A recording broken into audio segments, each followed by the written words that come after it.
You needed a job. They sell the search, not the solution, for $5.4 billion a year. Mapping the litigation landscape of online hiring, one company at a time.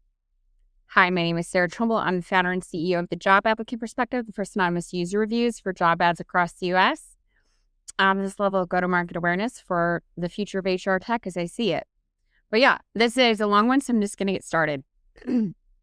This is the fifth installment in a series that examines the online hiring industry company by company using their own public record as the source material and basic market structure as the baseline. Indeed is next, and Indeed is different. Taleo, Workday, and SuccessFactors were ATS companies, invisible infrastructure facing one direction inside the employer's process. ZipRecruiter presented itself as the marketplace itself, the place where two sides of a labor market were supposed to meet in the open. That position carried an obligation, and it left receipts. Indeed is something else again. Indeed is the infrastructure beneath the infrastructure. The place most people start, the world's largest job search engine, owned by Recruit Holdings Company Limited, a Japanese corporation with $3.4 trillion in annual revenue, filing under the Tokyo Stock Exchange disclosure standard since 2014. Indeed's own mission statement is to, and I quote, to help people get jobs, end quote. It appears in every annual filing. It is also the most precisely falsifiable claim in the series. Excuse me. We are going to measure it. The receipts were always public. We're going to read them out loud. Caveats. The same two caveats from every installment apply here. First, I am not a lawyer. I'm a structural systems theorist working from first principles of economics and publicly available data. The goal is not to make legal claims. It's to make the system visible. Cool. Second, this is an evolving body of work. The analysis sharpens with time and method. This is not a weakness of time and evidence. This is not a weakness of the method. It is the method. I like science. I want my method. I want, my analysis to be updated with new information. I do the best with the information in front of me, and then when I get better information, I do better. I feel like that's a good scientific process, and I think we should keep doing that. I like math. It's good. One additional caveat specific to Indeed. Recruit Holdings files under Japanese disclosure standards on the Tokyo Stock Exchange, not under the SEC penalty of perjury standards. The financial statements are audited by Ernst & Young Shinihon LLC. Apologize to the Japanese people. I do not speak your language. I'm sure I'm butchering the names. Apologies. Under IFRS and carry substantive weight, but the regulatory context differs from ZipRecruiter and from the ATS companies. So where that distinction matters, I will say so. The series thus far, if you have not read the framing piece, it lives there. Selling known failure modes as innovation in online hiring. Installment 1 is Taleo, 2 is Workday, 3 is SuccessFactors, 4 is ZipRecruiter, and this is Indeed. The 4 other ones are visible on YouTube. We're also on Substack, wherever you're watching this. Who this is for, job seekers. You applied, nothing came back. You applied again. This piece documents why, in the company's own audited financial statements, that silence was not an accident. Number 2, small businesses, you were paying for access to a candidate pool, the platform engineered to be overwhelming, and then paying again for the tools to filter it. That is not a marketplace. That is a design. Yeah. Municipalities, the entity collecting the fee is not the entity carrying the cost of extended search, foregone tax revenue, and safety net utilization. The source of your frictional unemployment is now traceable. Yes. Legal practitioners and economists, 5 installments, 5 public records, 1 consistent architecture of harm. The evidentiary record is now the longest in the series. The case construction is yours. Yay, I'm happy for you, excited for you. Journalists, the largest search engine in the world, a decade of audited filings, a revenue recognition note that quietly dropped the word application between one fiscal year and the next, while the mission statement continued to say, quote, help people get jobs. The glitch narrative does not survive contact with the footnotes. And just because I've already done it on LinkedIn, I have to tell everyone I really do like game theory. And I want everyone to know that I made sure that everyone on LinkedIn knows who follows me that I was making this clear to everyone. The different journalists, I haven't named any particular names, but I want everyone to know that everyone knows that multiple journalists are following this. Nobody's wrote yet. So I'm kind of curious who's going to be last to say something. How many companies, I have a bit of a bet with a friend of mine, how many companies I have to get through before a newspaper publishes, an actual newspaper. So it's not just me. I don't have I'm kind of niche. I don't have the standing of one of the major papers. But I'm curious how many companies I get through. And I'm kind of curious how often I have to play stag hunt or prisoner's dilemma with people before somebody moves to them. Who's going to be first and who's going to be last? I have another bet too on that one. Regardless, we'll find out. Popcorn. See if my bet's right. And guesses. Okay. Yeah, but honest to God though, happy Pulitzer. You're welcome. Thank you. What a real two-sided market would require. The measuring stick has not changed. It will not change. That is the spine of the series.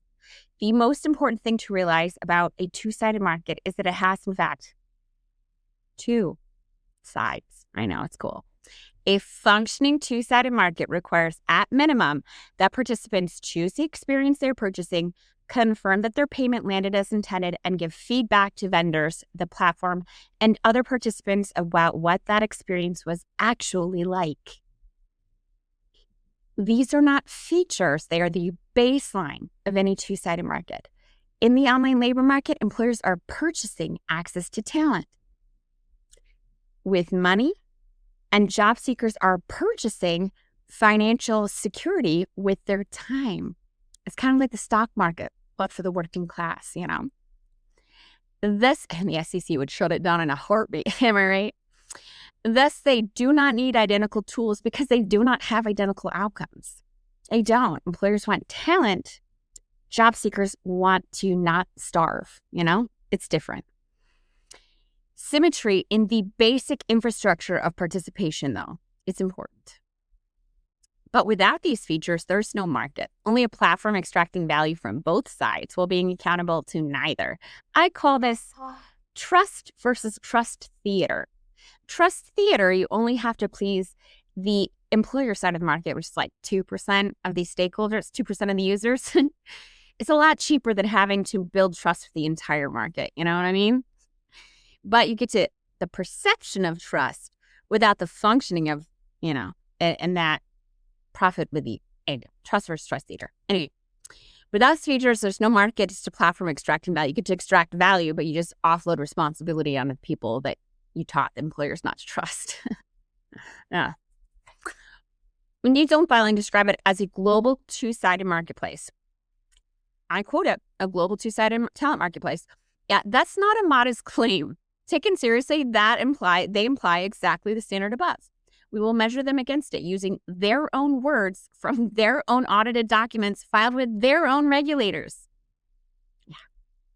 What Indeed marketed. Indeed was founded in 2004. Recruit Holdings acquired it in 2012. It's been the world's largest job search engine by most measures for over a decade. This matters because the story of Indeed is not the story of a startup that moved fast and broke things. It's the story of a mature platform owned by one of the largest human resources corporations on earth, making documented architectural choices over 10 years of audited financial statements. The receipts do not begin at an IPO. They begin in 2014, the year Recruit Holdings listed on the Tokyo Stock Exchange, and they run forward through 4 consecutive Yukushoken Hokuku shows. Apologies, Japanese people. This is Japan's equivalent of an annual report. Audited by Ernst & Young Shinihon LLC, filed under IFRS and publicly available. Recruit Holdings' consolidated revenue for the fiscal year ended March 31st, 2024 was 3.41 trillion yen. Indeed is the largest single business. Here's what that business told its investors it was.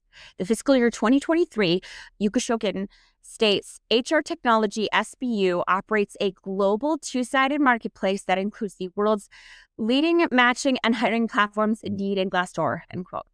starting quote was HR talent. The fiscal year 2024 filing goes further, quote, Indeed created the job aggregation and search model and is now transforming into a global two-sided talent marketplace where job seekers find jobs and employers find great talent, end quote. The mission statement, consistent across every filing in the series, quote, Indeed's mission is to help people get jobs, end quote. Two-sided talent marketplace, help people get jobs. Their words. These are not marketing slogans in the colloquial sense. They are representations made to investors in audited annual reports with a national regulator. They describe what the platform is, what it does, and who it serves. They carry the weight of the disclosure regime under which they were filed. We are going to take them seriously. We are going to apply the same measuring stick used in every prior installment. Does the architecture of what was built match the architecture of what was claimed? And we're going to use Indeed's own documents to answer the question. The answer is in the footnotes. Failure modes 1 through 3. The stripping of consumer agency from protected consumer to unpaid revenue generator. The, quote, help people get jobs framing Indeed uses implies a set of baseline obligations that a functioning labor market would take as a given. Yeah. Number 1, visibility. The right to know what you're looking at before you act. Yeah. Number 2, evaluation. The right to record and publish what you experienced after you act. Number 3, recourse. The right to fix the situation when something goes wrong. All things the newspaper had. So, Indeed systematically declined to build infrastructure for any of the 3. This was not a neutral design choice. It was an economic one.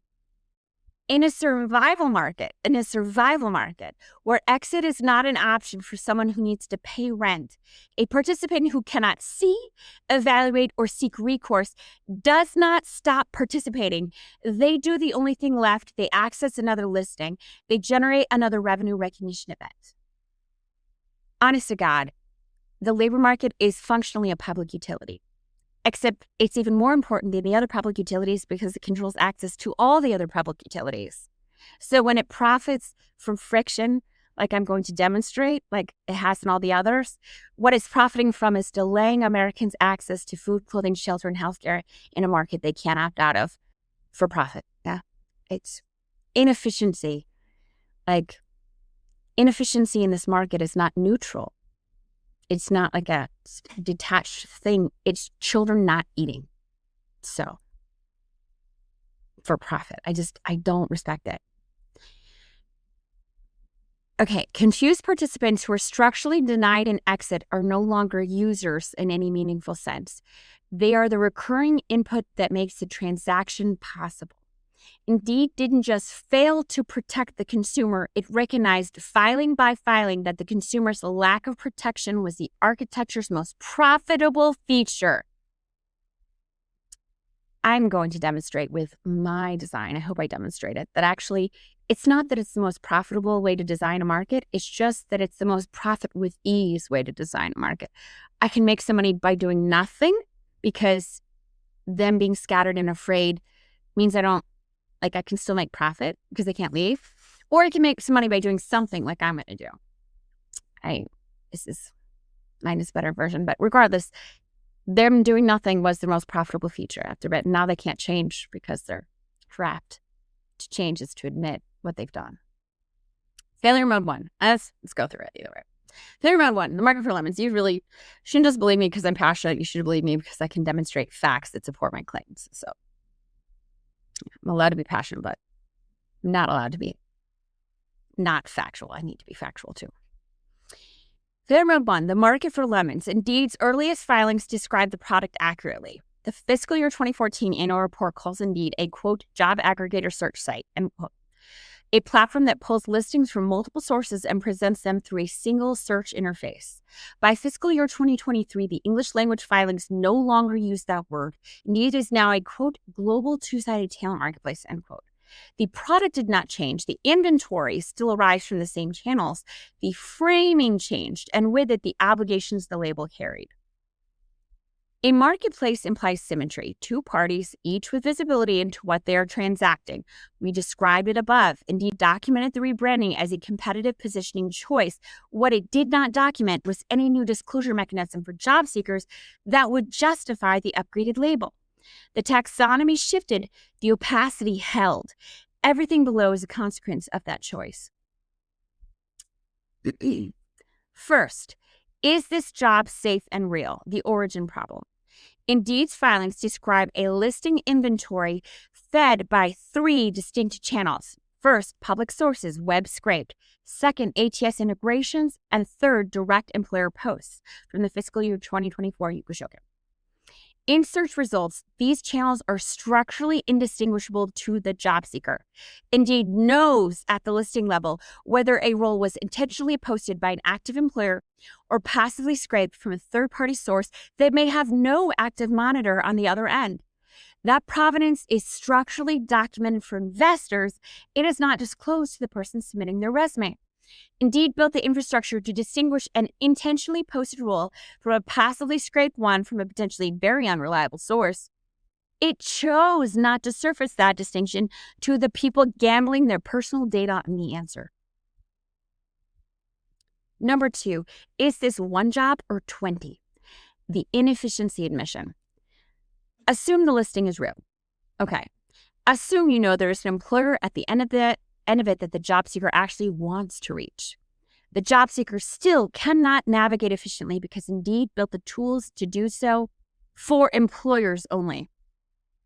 Think about what a job seeker's purpose in the market is to be able to move as efficiently as possible on that space in order to find work as quickly as possible. They don't want to waste 10 extra hours doing 10 extra things they didn't have to do. Indeed doesn't make it easy for them. Watch it. What I'm trying to say is, that's what I'm summarizing here. I'll say here. The question job seekers cannot answer, is this one of the 20 near identical listings from the same employer? Is it real this time or is it evergreen again? Is it a unique job or are they hiring in 5 locations? Do I have the best shot of getting seen by applying one time or 5? Are all questions Indeed, these are all questions that Indeed has the data to answer at the listing level. They chose not to surface that information to the person who needed it most. Indeed's own employer policy documentation acknowledges the harm directly. Quote, posting the same job multiple times can make it harder for candidates to know which listing is current. End quote. They documented the confusion, they wrote a policy against it, and then they built no mechanism for job seekers to detect when it happens anyway. No flag, no filter, no alert that this role appears 17 times under different titles from the same employer. Despite the fact that evergreen roles are now a well-documented and well-reported on phenomenon across the major news medias.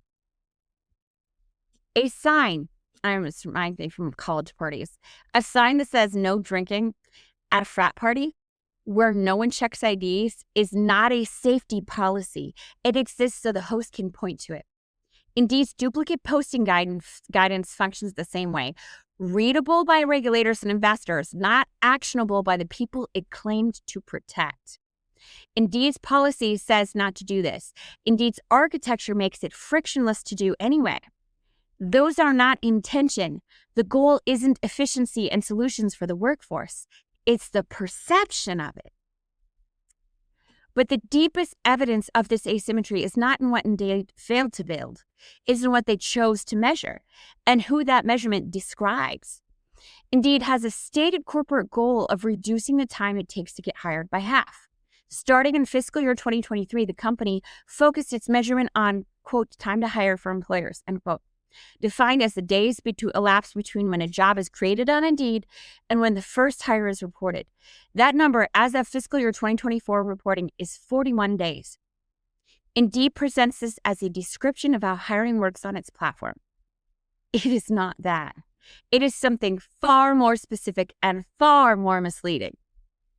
That's a good one, though. I was amused by this one. But really, though, seriously, time to hire from place onsets. By Indeed's own reported figures, 23 hires per minute on Indeed against 350 million unique monthly visitors, 23 hires per minute from their fiscal year 2023. The 41-day time to hire metric describes the experience of a fraction of 1%. It describes nothing about the experience of everyone else.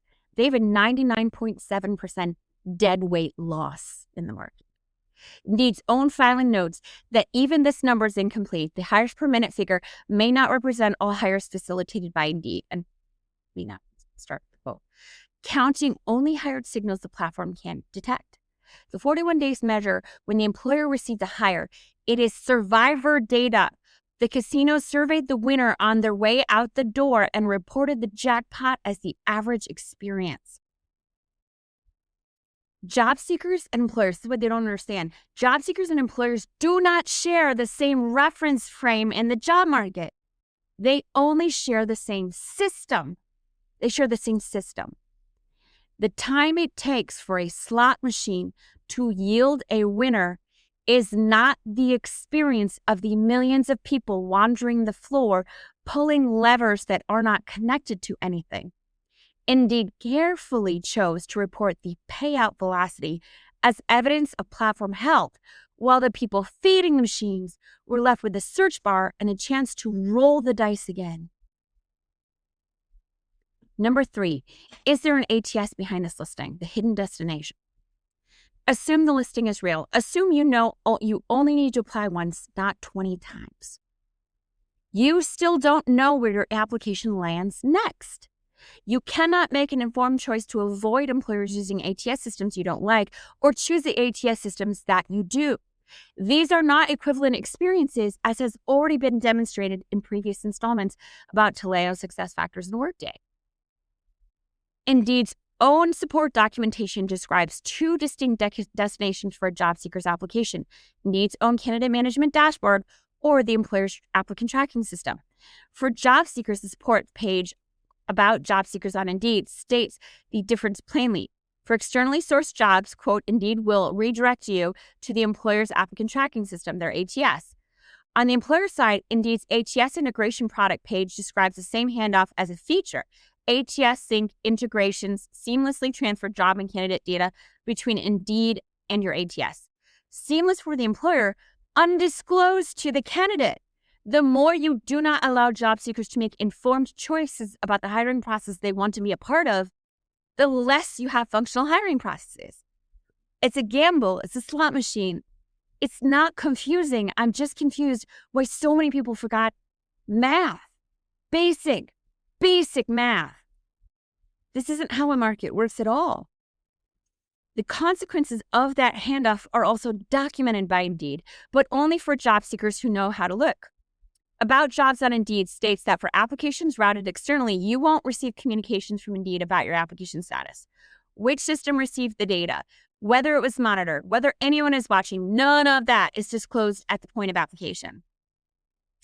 This is equivalent to grocery shopping and having to go to a private library across the street to know if cereal you are purchasing contains something you're allergic to. You're hungry, you're in the grocery store, but the label doesn't exist on the food that allows you to eat. It's nonsense. Whether your application enters a monitored workflow or a queue that no one has checked in 6 months is a material fact that Indeed possesses and refuses to share to the workforce. The handoff is invisible by design. Indeed markets the sync to employers as a bridge, while the job seeker discovers it is a trap door. The exact moment the platform's transparency and status updates simply cease to exist. Number 4, and even if all of that is true, are you even on an independent platform? This is the question that did not exist for ZipRecruiter. The first 3 sections assume you're a savvy user making informed choices on a neutral surface. Section 4 removes that assumption. Through Recruit Holdings, Indeed actually operates within an ecosystem of platforms that share infrastructure, inventory, and monetization logic. Indeed can tell you if a listing you're looking at also appears on another platform they own or control. The same way LinkedIn sometimes surfaces that a role is posted elsewhere, they do not. The job seeker believes they are comparison shopping across independent sites. In some cases, they're walking through different doors in the same building, looking at the same listing, generating revenue for the same owner without any of that being disclosed. Indeed identified this structure clearly enough to file it with Japanese regulators. No corresponding disclosure was built for the job seeker. The platform used the truth to satisfy one regulator and left the duplicated inventory on the shelves for the workforce to navigate. The logic that doesn't logic on this economic behavior is wild. Purple spaghetti monsters, all of this economic logic. The revenue of opacity. This white labeling is information asymmetry at its purest form. By hiding the product's taxonomy of type of listing it is, where it came from, where it goes when you apply, and whether you've already seen it under a different label, Indeed created the exact conditions that George Agerlof warned about in his Market for Lemons. And they put the evidence in statutory filings across 2 continents. The systemic incompetence that has allowed this to exist at all is breathtaking. When their profit stream is job seeker time and attention, helping a job seeker pay rent and feed their families is not the goal. Being perceived to help them do that is. Perception, not reality, is where the profit in this model lies. Failing mode 2, the marketplace review infrastructure failure. I like this one the best. The baseline, Amazon, Etsy, and the rules of the road, because it's so obvious in real life too. The emperor has no clothes, you know? If failure mode 1 is about what job seekers could not see before they acted, failure mode 2 is about what they were prevented from evaluating after. Indeed operates a marketplace. That is their own words. In fiscal year 2024, they described themselves as, quote, a global two-sided talent marketplace. Their words. Two-sided is not a vibe. It is a structural claim. It implies that both sides have the tools to participate meaningfully and protect the market's integrity. Amazon does not write product reviews. It builds the infrastructure so buyers can warn others about a lemon. Etsy does not vouch for every seller. It publishes seller ratings so the market can self-discipline. The intermediary's job is not to guarantee the outcome, but to make the transaction legible. Like, that's their job. In every other sector of the internet, a marketplace that hides the buyer's experience is called a black market. Indeed, like ZipRecruiter before it, calls it simplifying hiring. Of course there's ghost jobs.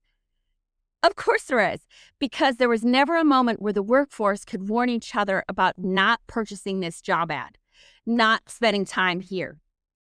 Of course, this is the greatest misallocation of talent in economic history, because the job seekers could not warn each other, because this is not a marketplace. It has not been. The receipts of asymmetry. It's just the newspaper never operated like this. They always had user reviews. Like, it wasn't unilateral governance. It's the problem. The receipts of asymmetry, what was built for whom? What was built for employers is documented in vivid detail. The fiscal year 2024 Yukshoken describes a suite of tools allowing employers to post and advertise jobs, access candidate profiles, and build their employment brand across both platforms. But the filing understates what that access actually means. Indeed's candidate management dashboard gives employers one organized place to track every applicant, update their status, filter based on qualifications, and share notes with the hiring team. Screener questions let employers define deal-breaker qualifications that automatically deprioritize and reject applicants who don't meet their criteria. Indeed Smart Sourcing launched in 2024 added AI-powered candidate suggestions, resume search, and automated messaging. The result is a full evaluation stack. Employers can score candidates, flag them, annotate them, pass judgment on them, and share that judgment with colleagues, all within the platform, all without the candidate knowing. The result, the employers were handed a high-resolution telescope to find, evaluate, and communicate with candidates on their terms. The filings describe what was built for the job seeker in exchange. For job seekers, the frozen side, the fiscal year 2024 Yukushoken describes job search and recommendations, profile creation, and resume posting, career advice, and scheduling tools. These are intake mechanisms. They are the infrastructure for getting information into the platform, not for getting information back out. view mission. Across the filings, there is no mechanism for job seekers to rate employers' hiring process. There is no score for application responsiveness. There is no flag for employers who conduct 3 rounds of interviews and then go silent. There is no way to warn the next person. Etsy doesn't just tell you your package was delivered. It lets you tell the world if the box was empty. Of course there's ghost job. It's just funny cat videos. But, for people's ability to eat. And they can't opt out. Just breathtaking economic incompetence everywhere in this whole thing. Social incompetence. Like, the level of the banality of the cruelty here. Banality of this stochastic cruelty is just, I know I read something about the banality of evil. It's just, it's not malice. It's entitlement to indifference almost. It's breathtaking how foolish and absurd this is and harmful. So, like, economic and psychological violence at scale, let alone the violence of having done it in the first place and then gaslighting the rest of the workforce for the harm that you inflicted upon them. Just breathtaking to me. Sorry, I'm passionate. I need to be fashion, but I need to continue with the facts too. Facts. The transparency charade. In June 2018, Recruit Holdings acquired Glassdoor. At the time, a platform with 60 million users, 40 million data points, and a founding premise that people deserve to know what they're walking into. The fiscal year 2024, Yuka Shokin describes the result as giving job seekers access to, quote, billions of company ratings, reviews, and salaries to help them make informed job and career decisions. You might guess where I'm going with this. The mission statement Glassdoor carries to this day, quote, to make work life better together. Oh, so it's very good. It's like that no drinking sign. This is a category error dressed as a mission. Glassdoor describes the quality of the prizes at the back of the casino. It does not evaluate whether the slot machines on the floor are rigged. Reviewing a company culture tells a job seeker about the destination, but it provides zero transparency into the integrity of the transaction required to get there. By decoupling the workplace review, Glassdoor, from the job ad, Indeed, Recruit Holdings ensures that the hiring process itself remains unregulated and unvetted. They are marketing the transparency of the prize to distract from the fact that they are monetizing a game where the job seeker cannot see the cards, verify the odds, or report a dealer who never intended for them to let them win. The data-driven choice, the void is not technical. The evidence for that is inside Glassdoor's own product. Glassdoor already built a review category for people who went through a hiring process. The interview candidate submission asked about the experience, the difficulty, whether an offer was received. Glassdoor got close enough to the hiring process to build a feature around it and stopped asking the questions that would create accountability. It does not ask whether the recruiter who scheduled the interview was a third party. It does not ask whether the candidate was told why they weren't selected. It does not ask whether the employer communicated at all after the final round. That is not a gap in the feature. That is a decision made inside an existing feature. They had the data architecture. They had the R&D budget, 168.3 billion yen on research and development in 2024 to instrument the employer experience. You do not instrument the places with ease. You instrument the pain points in a production line. This is bananas to me. Like, the logic doesn't logic at all. There's purple spaghetti monsters left and right over here. Except for millions of people's ability to eat over decades. They built the edge of accountability and stopped. To the edge of accountability and stopped every time. The boundary is not technical. The boundary is architectural. Look at where also, by the way, system series wise, it's actually quite fascinating. Like, what it reveals about the thinking systems involved here. Look at what Glassdoor's review system actually covers. It's so clever. It's so clever. Job seekers evaluate employers. Employers post questions for job seekers to answer. The named company on the posting is the subject of every accountability surface on the platform. The intermediaries are nowhere to be seen. I see you. I see you, talent industry. You're so clever. The staffing agency that submitted a resume without disclosing the employer's name. The third-party recruiter whose urgency disappeared after the resume was collected. The ATS that filtered a candidate out before a human saw their materials. The subcontractor whose incentive is placement volume, not candidate outcome. These actors control the most consequential moments in the job seeker's experience, and they do not appear on any review surface Glassdoor has ever built. This is not an oversight.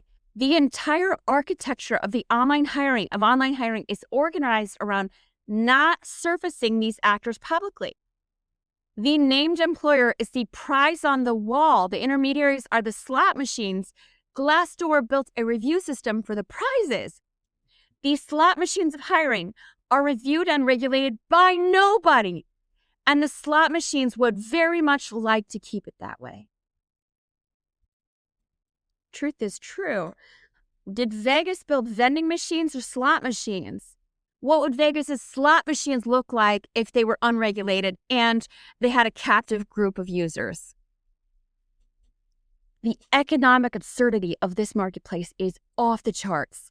The civic absurdity, the social absurdity. Do you want to break a country? This is a way, this is a way. Reveal. The result is exactly what the filings document through their silence. Employers received instrumentation, time-to-hire metrics, AI-powered candidate scoring, smart sourcing analytics, and a platform that managed their reputation while they slept. It shouldn't be managing a reputation. That's not making a transaction legible.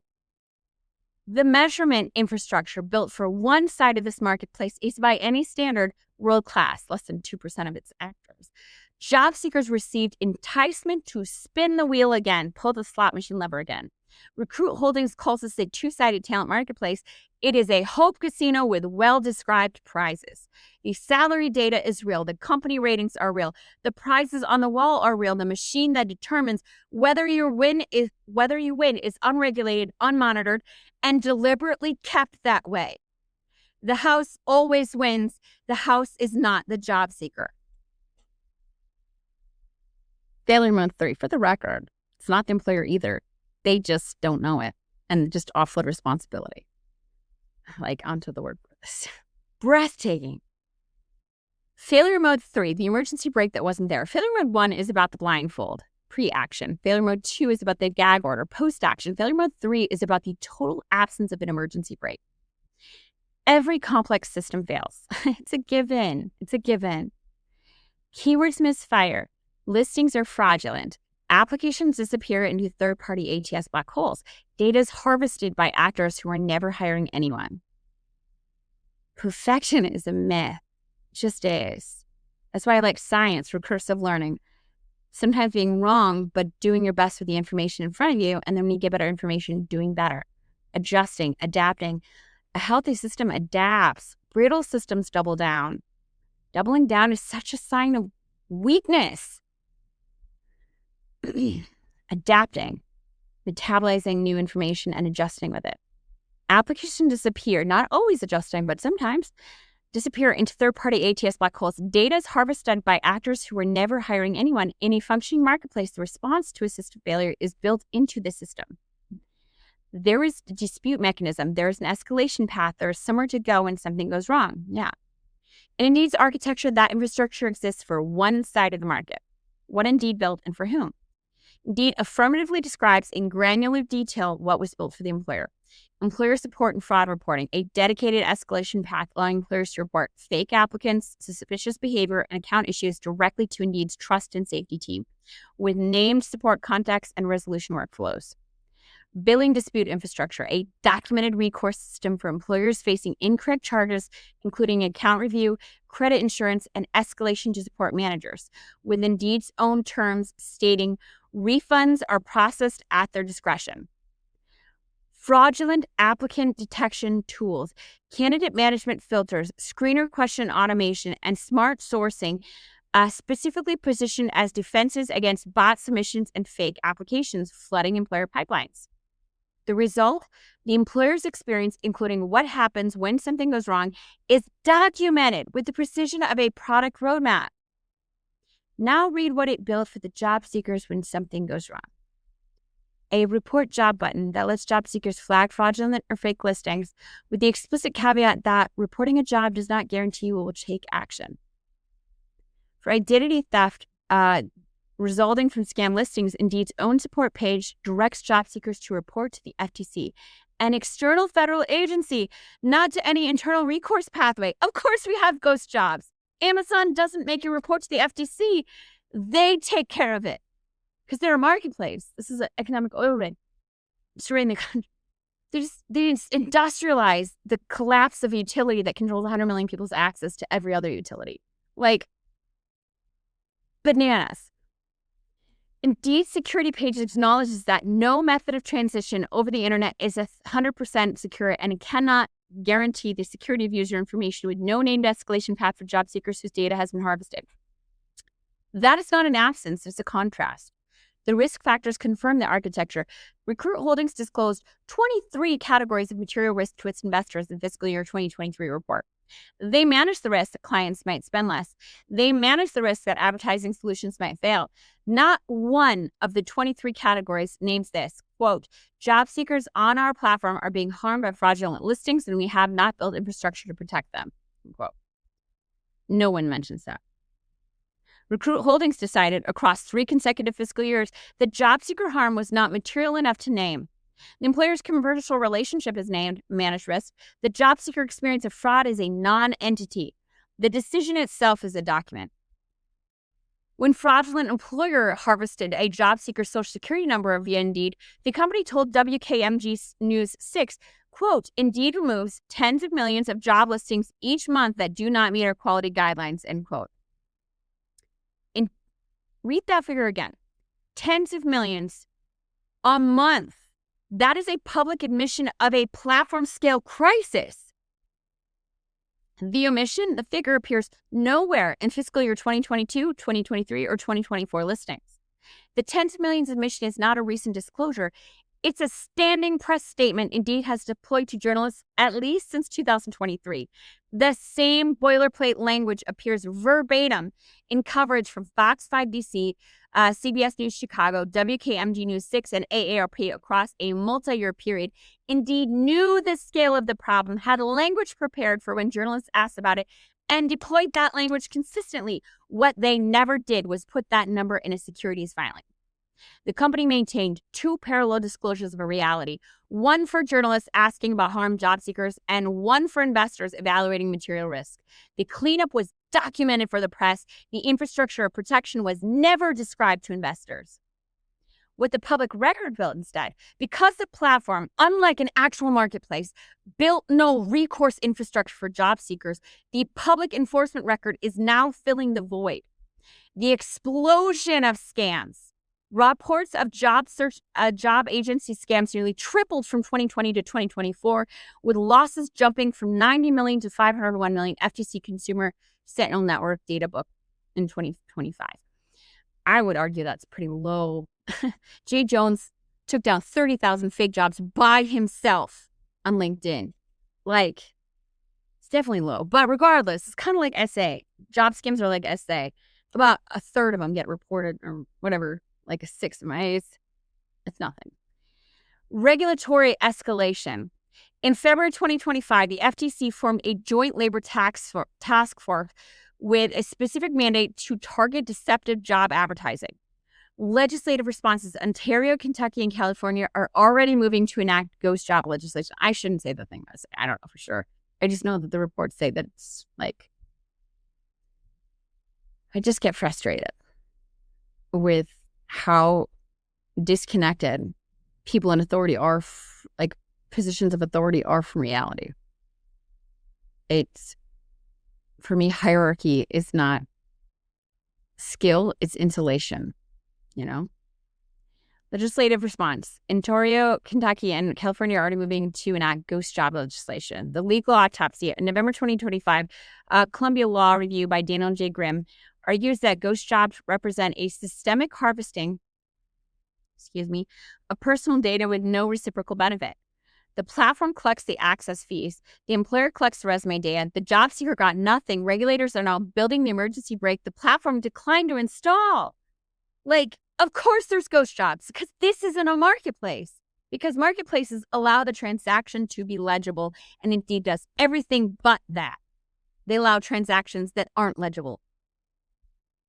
The structural reveal, marketplace versus directory. An Amazon customer who received a counterfeit product has a claims process, a dispute resolution mechanism, and a refund pathway, let alone they can tell the other customers not to buy from this vendor. These are the structural integrity of a marketplace. A job seeker who hands their social security number to a fraudster on Indeed has a report job button, which the platform's own support page notes does not guarantee action will be taken. The company told a journalist it removes tens of millions of listings monthly. It told investors nothing. That is not an omission, it is a design. Failure mode 1 through 3. From unprotected consumer to unpaid revenue generator.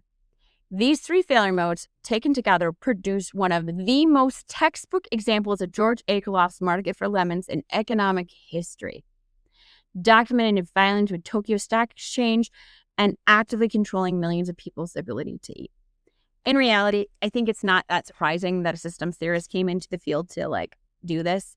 There's second order cybernetic stuff, talks about Argus and Schoen, talked about it, close the feedback loop. The people inside can't see it. I can because I'm not on the inside. That's why I can see it. It's not like I'm not a person and I couldn't fall into the same thing. It's not like I wasn't not paying attention before I was in here too. So I'm brutal about it because I'm frustrated because I do see it. But when you see the wildfire, you get so annoyed when people are not doing anything about it. Okay. Failure mode 4 and 5, the revenue architecture built on top of that removal. The first 3 failure modes describe what job seekers lost access to when hiring moved online. What follows describes what was built in the space that removal created. Failure mode 4 and 5 are revenue architecture that required the first 3 to function. The opacity was not incidental to the business model. It was load-bearing. What Indeed, built on top of it, a filter in a matching market. In a market, it claims the matcher. And a volume engine running bidirectionally from both ends of the market simultaneously only works at scale if the consumer cannot see clearly enough to push back. Failure mode 4, the filter that called itself a matcher. There is a structural difference between a matcher and a filter. A matcher succeeds only when a fit happens. It is paid for the outcome. A filter succeeds when volume is processed. It is paid for the churn, regardless of what emerges on the other side. Indeed's audited financial statements confirm that while the mission statement describes a matcher, the revenue architecture is built for a filter.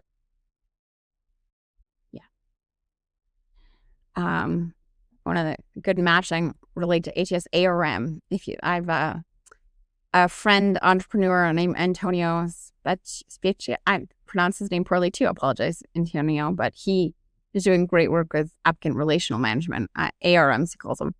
It's pretty cool. They're doing research at the University of Molise. Excited for him. Excited to watch his stuff develop. Anyway, the forensic trail, the application anomaly. The most damning evidence is found in the evolution of Indeed's revenue recognition notes, audited by Ernst & Young Shihun LLC. For a decade, the trigger for Indeed to get paid has been access, not outcomes. Filing history reveals a precise and telling arc. And this is being generous as is. Fiscal year 2024, as a job aggregator, revenue is cost per click. Fiscal year 2021, Note 21 states revenue is recognized when the user accesses the job info. Fiscal year 2022, the language briefly changes to accesses or submits an application. This is the only time the word application appears in the revenue note in 10 years.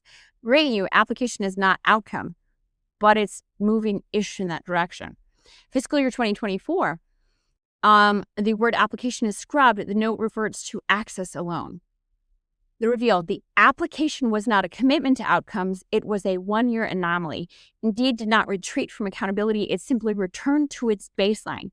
The platform is architected so that the hire is never the profit stream. The search is. I have to say it before, I'll say it again. Why would they employ the workforce when they make so much more money working for Indeed for free? You know? The math of the churn.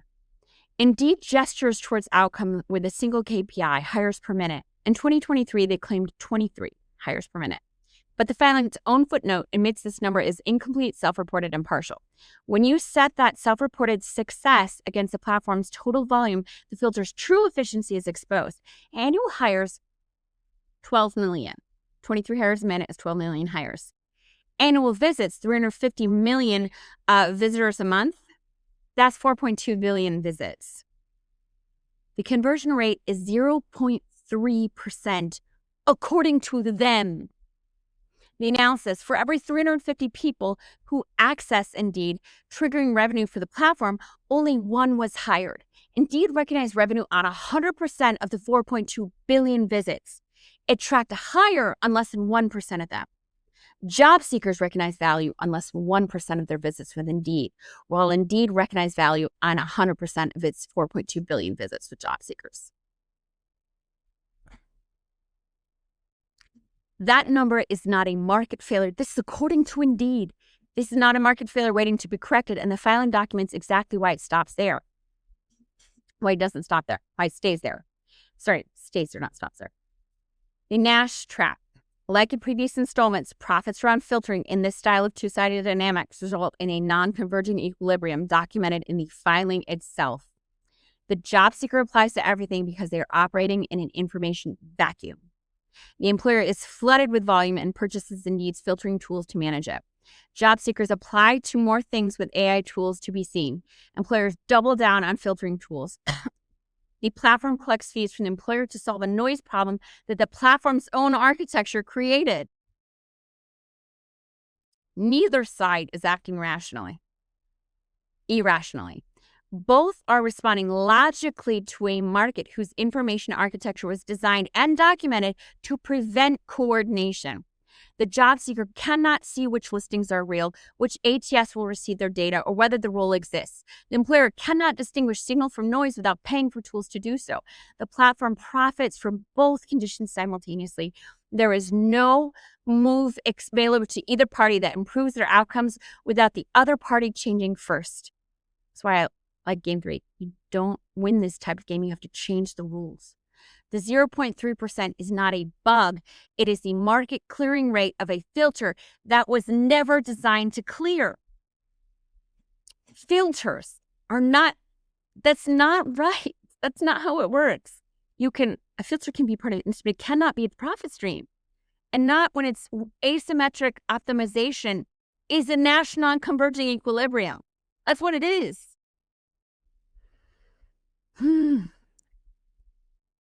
Inefficiency, exclusion. It's not selling efficiency, it's selling exclusivity. It's just inefficiency rebranded. Top 5% is inefficiency rebranded. And everybody knows it. You cannot claim to have bought access to efficient talent products when you didn't instrument the line.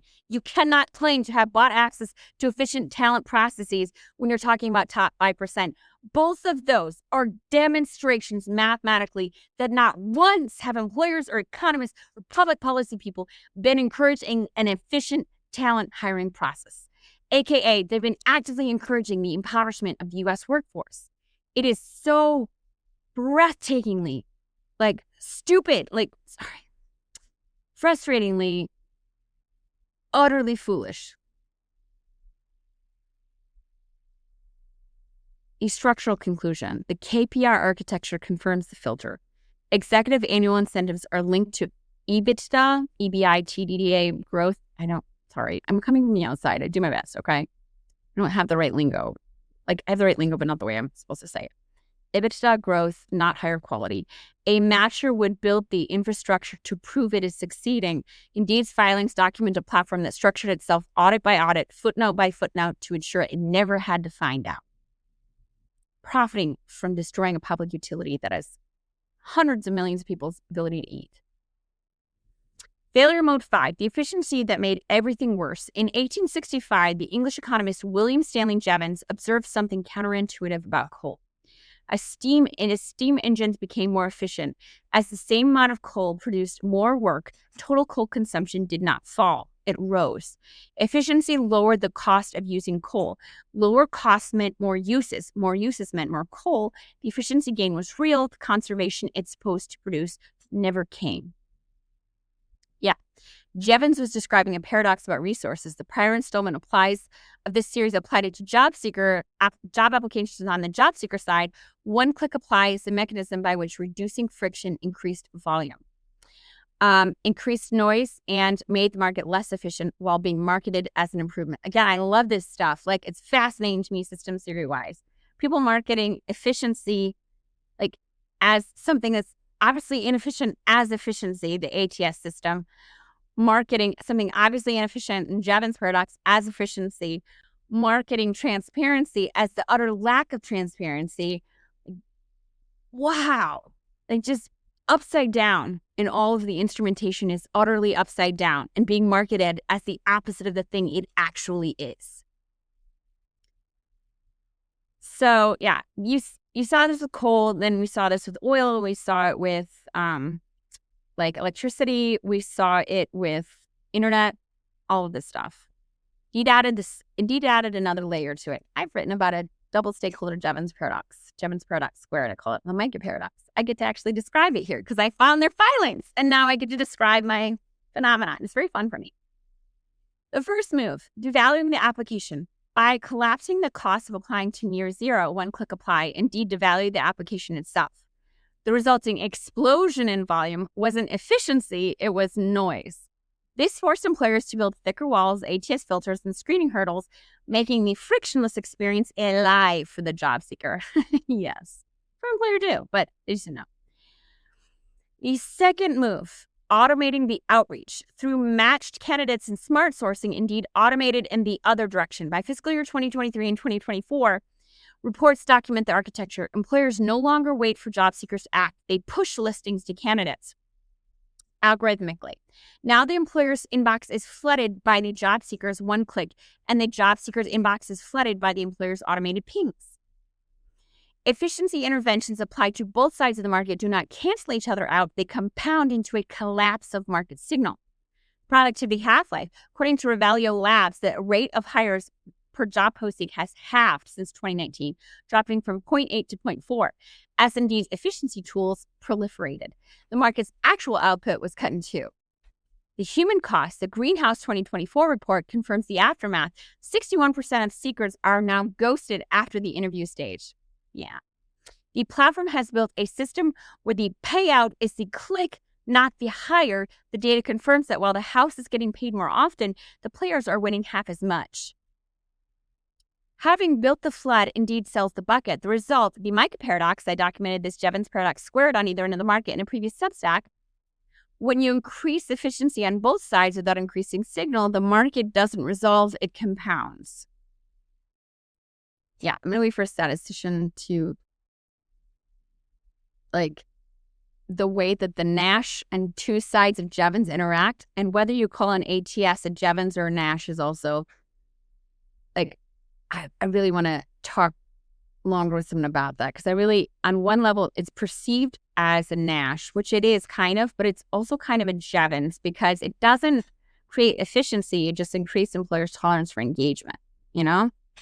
So anyway, it's interesting to me. I like the academics of it too. It's fun for me, the academics. I get passionate about this stuff, but also just the system of it is fascinating. What a dragon. Beautiful dragon. It's horrible, but it's so interesting too. I feel like Sherlock Holmes was like, what a great murder. Like, in reality, you shouldn't be liking murders, like, obviously. But, like, also, what a magnificent puzzle. Like, seriously. This is a chef's kiss of a puzzle. But yeah, so the math. Set that against 350 million unique monthly visitors. So when you increase efficiency on both sides without increasing signal, the market does not resolve, it compounds.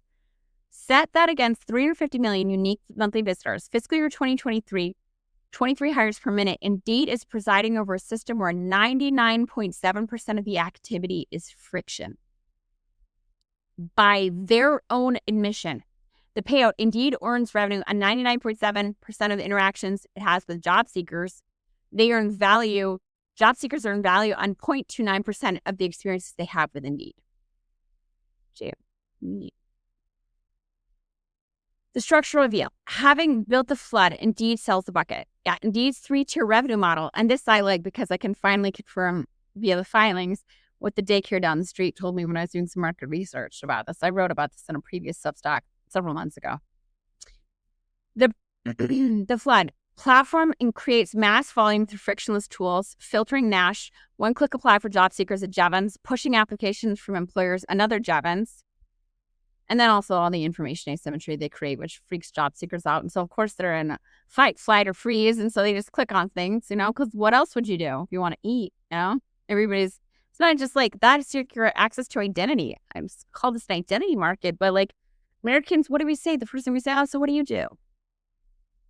What are you going to answer? You don't have an identity until you have employment in this country. I mean, you do for real, but like there's sort of a running storyline on there, and Indeed is restricting access to it for profit while also restricting access to people's abilities. It's not ethical at all.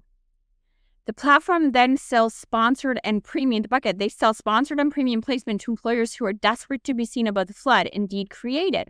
Fiscal year 2024 describes time to hire as KPI and notes that sponsored jobs produce 22% faster time to hire than free listing, while premium sponsored job produce 58% faster time to hire.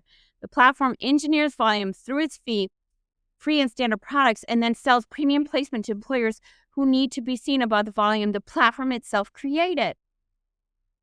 This disproportionately impacts small businesses, which is why I include them in all of these things, like the daycare down the street. They cannot raise rates, but they have immediate turnovers because they have $12 an hour jobs. And if they can't find someone, they're going to have to go under because they have to close a classroom, drop a bunch of kids, and they're playing it close to the bone. But these big name companies are seen with these free listings. It's upside down. Indeed does not sell hires. They sell relief from the platform.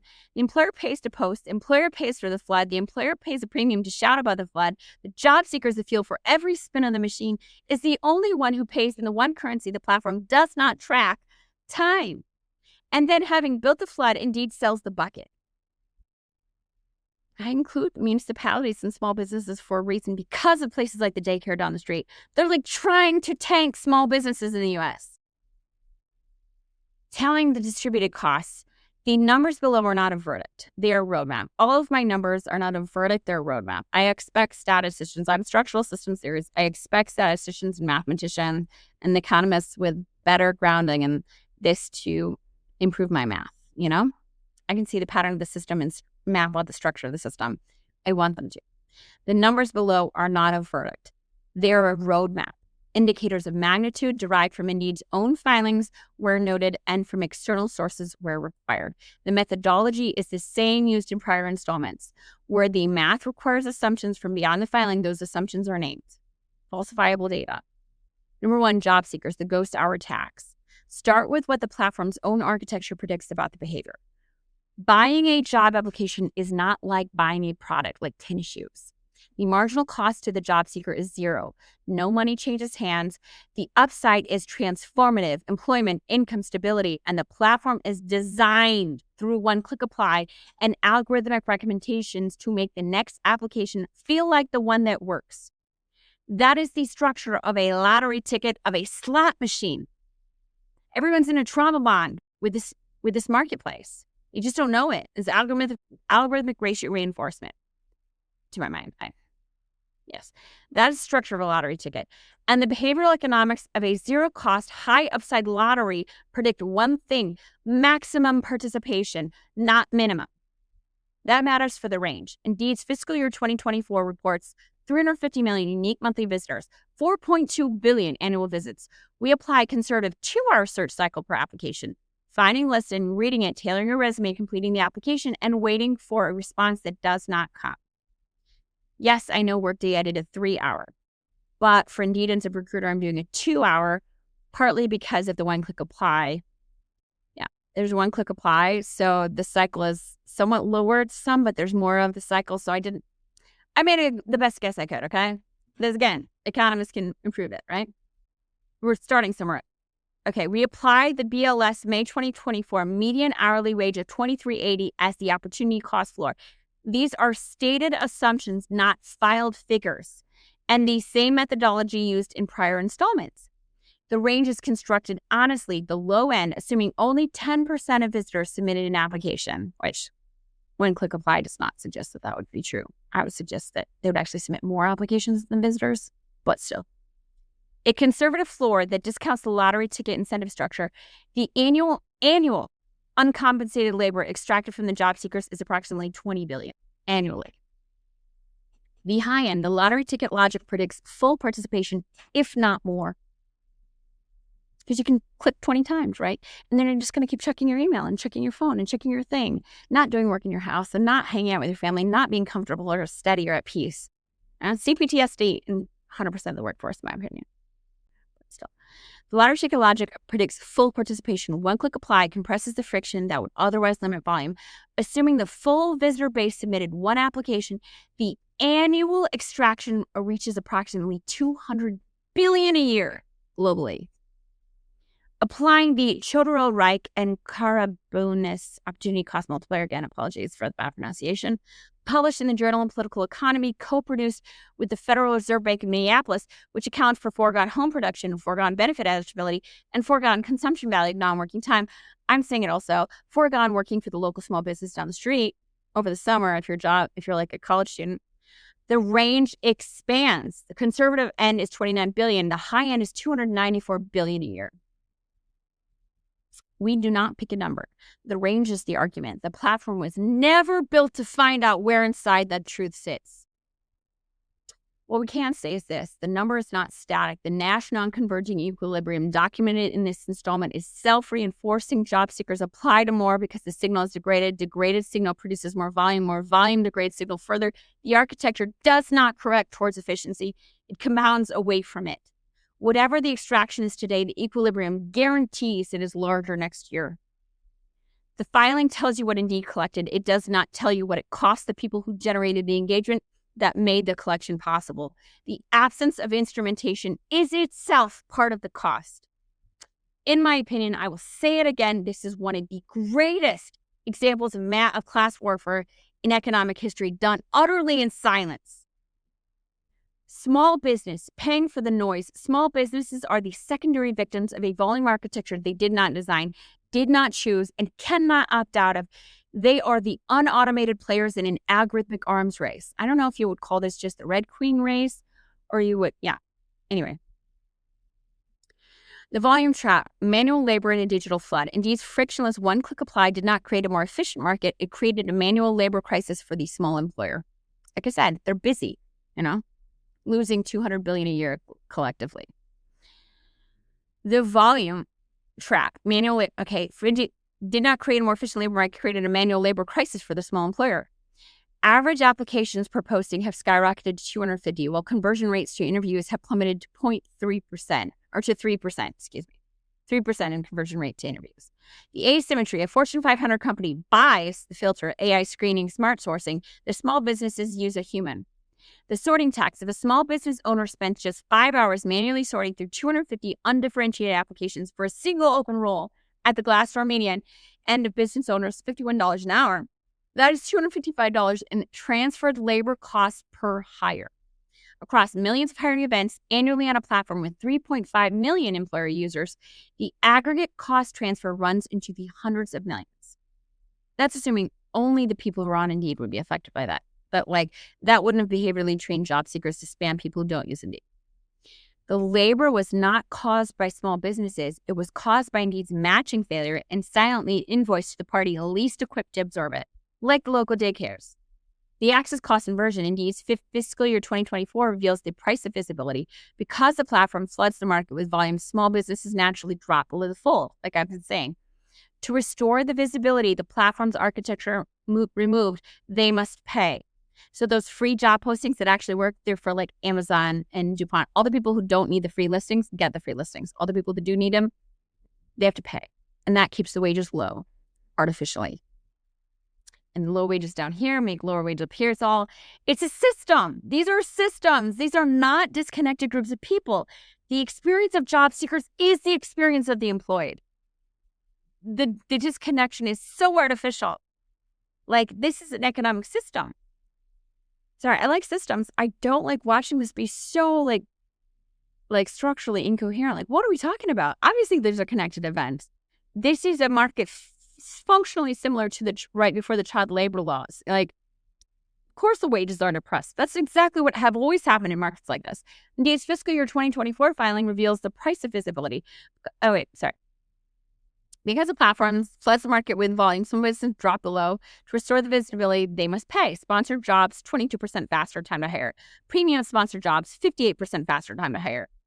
The fact that we all train each other to not talk about it means all that pent-up tension gets built into civic unrest. But nobody talks about it, right? So, the triple transaction, you have to let the pus out. You have to speak about it. You have to heal. You don't heal by covering up a wound.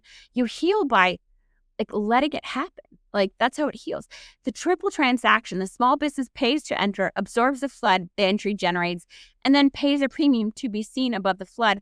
All of these transactions generate revenue for Indeed. None of them solve the problem.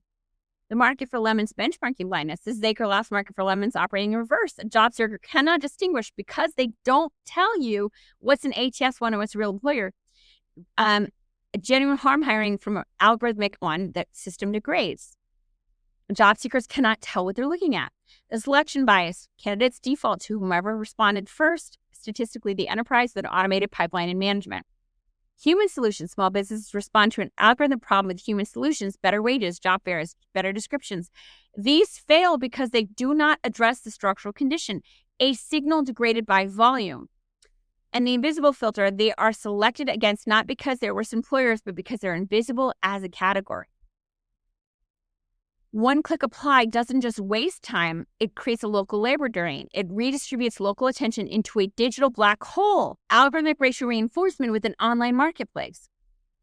Candidate attention is spread thinner and faster across more applications. Local employers, restaurants, contractors, retailers lose out because the candidate's finite working time is consumed by enterprise volume.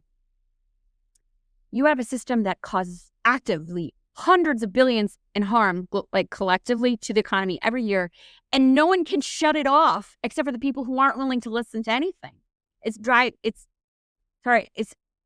I was also in that boat before 2020. I don't know, maybe 2018, I was starting to be suspicious of the market, but 2020, and so I understand it's just really hard to watch people actively choose their own economic destruction because of spaghetti monster ideas. Ignore basic market reality. Local employers. So the result, the candidate is not more available to the community. They're trapped in a centrifuge, leaving nothing over for local market clearing. Small business owners are frequently still trying to solve an algorithmic problem with human kindness, unaware that the platform they pay monthly is the primary cause of their blindness, and it creates social tension between two groups of people who definitely need each other. But job seekers are taking it on small business employers, the only people they can engage with. Small business employers are, the experience they're having with each other is true. The story they're telling about why that's happening is wrong because they don't understand what's happening between them. Municipalities, the downstream carry, frictional unemployment, the time people spend between jobs has a public cost that does not appear on Indeed's income statement.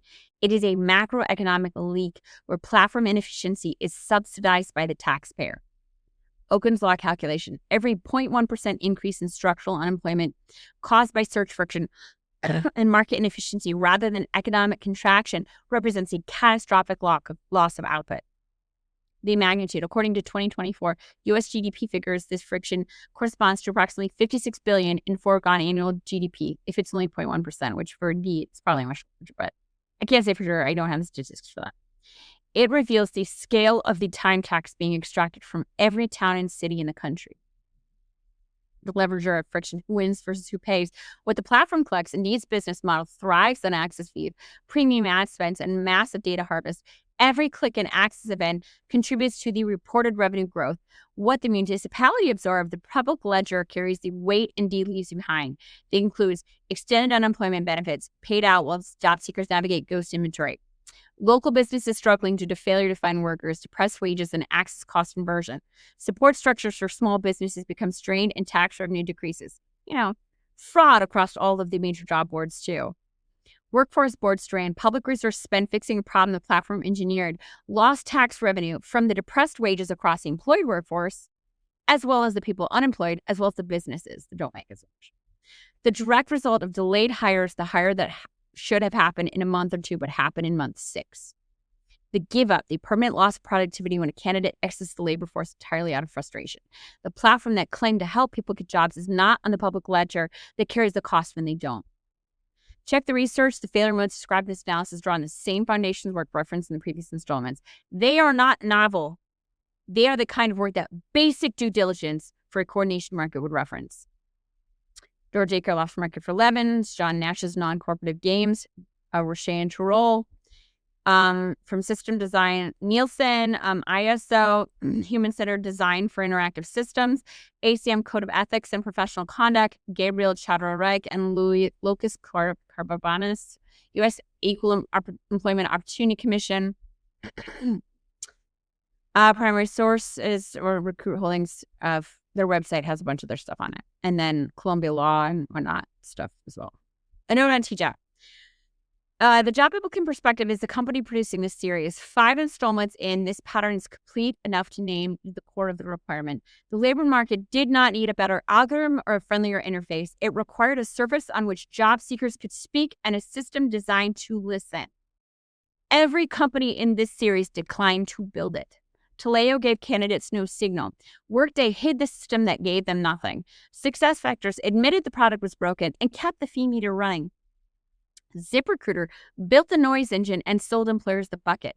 Indeed acquired the world's transparency machine, pointed it in one direction, and quietly removed the word application from its revenue notes, while the mission statement continued to read, help people get jobs. Structural void.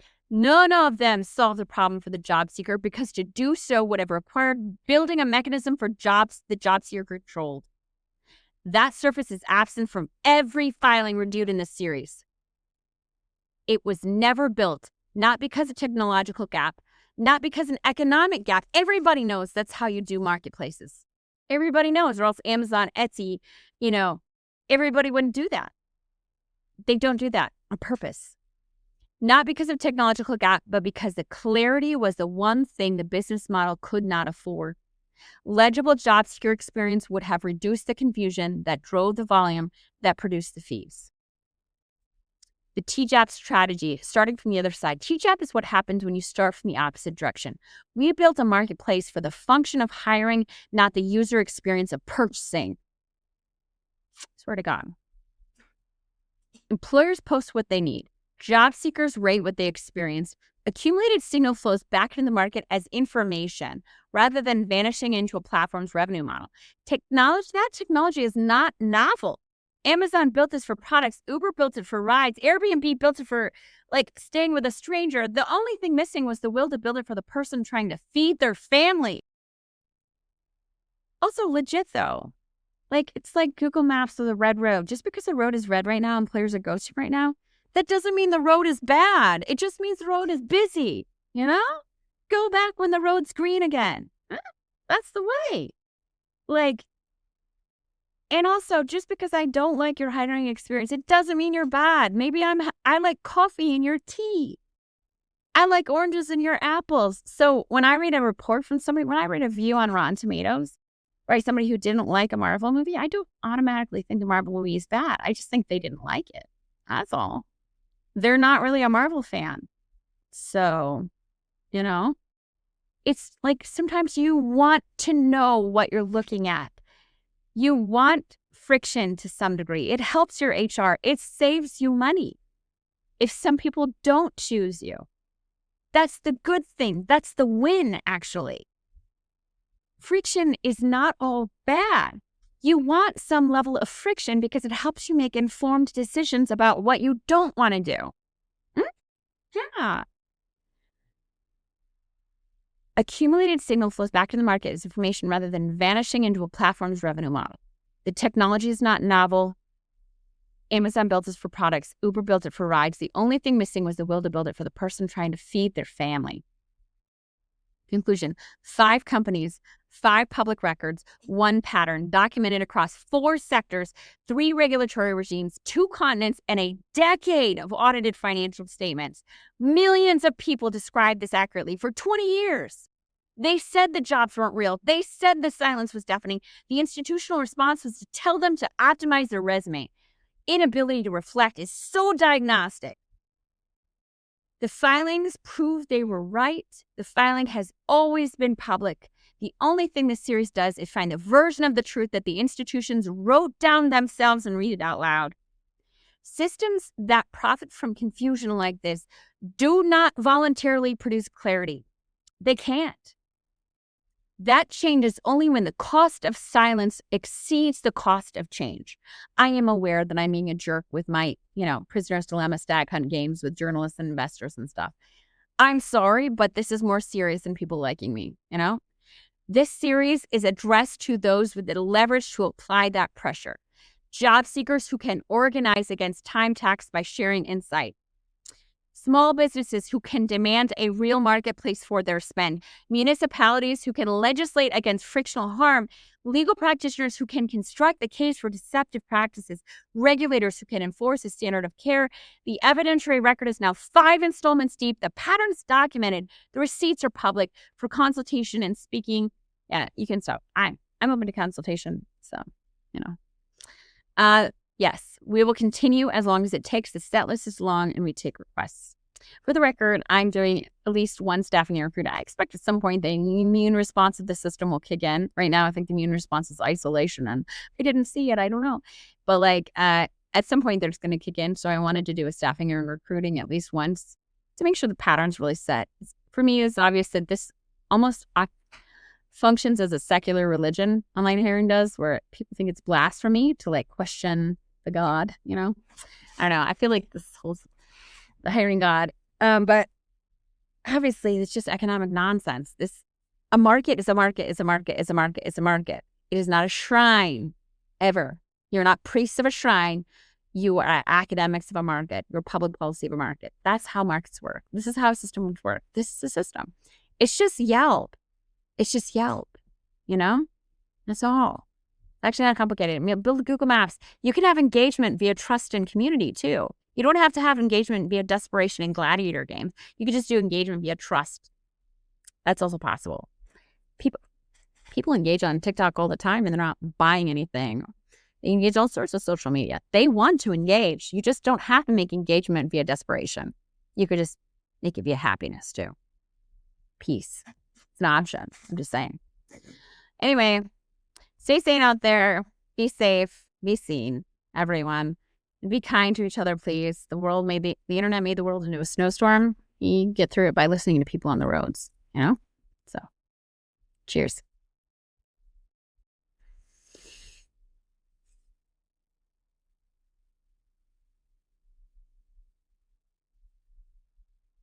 Oh, shit.